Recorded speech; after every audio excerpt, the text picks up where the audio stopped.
یہ دعائیں ہمیں سکھاتی ہیں کہ اصل کامیابی دنیا کی چمک نہیں بلکہ گناہوں کی معافی، دل کا سکون، سیدھا رستہ، بیماریوں سے حفاظت، حلال رزق۔ جو شخص جمعہ کے دن دل سے یہ دعا مانگتا ہے، اللہ اس کے بگڑے کام سنوار دیتا ہے۔ وہ دعائیں یہ ہیں: اللہم اغفر لی وارحمنی واہدنی وعافنی وارزقنی۔ اے اللہ مجھے بخش دے، مجھ پر رحم فرما، مجھے ہدایت دے، مجھے عافیت عطا فرما اور مجھے رزق عطا فرما۔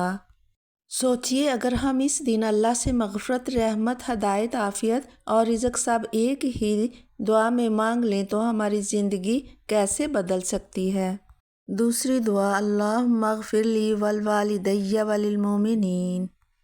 اے اللہ مجھے، میرے والدین کو اور تمام مومنین کو بخش دے۔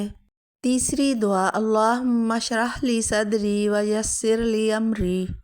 اے اللہ میرا سینہ کھول دے اور میرے کام آسان فرما۔ چوتھی دعا: اللہم انی اسألک الجنہ واعوذ بک من النار۔ اے اللہ میں تجھ سے جنت مانگتا ہوں اور جہنم سے پناہ چاہتا ہوں۔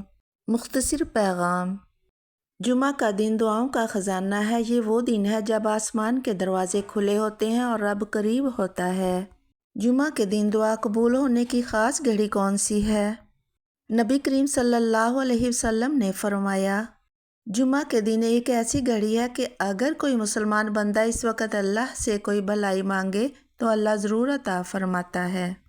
عصر کے بعد سے مغرب تک جیسے جیسے سورج غروب کے قریب ہوتا ہے، رحمت الہی اور بھی قریب ہو جاتی ہے۔ دل سے دعا مانگے، یہ وہ لمحے ہیں جو زندگی بدل سکتے ہیں۔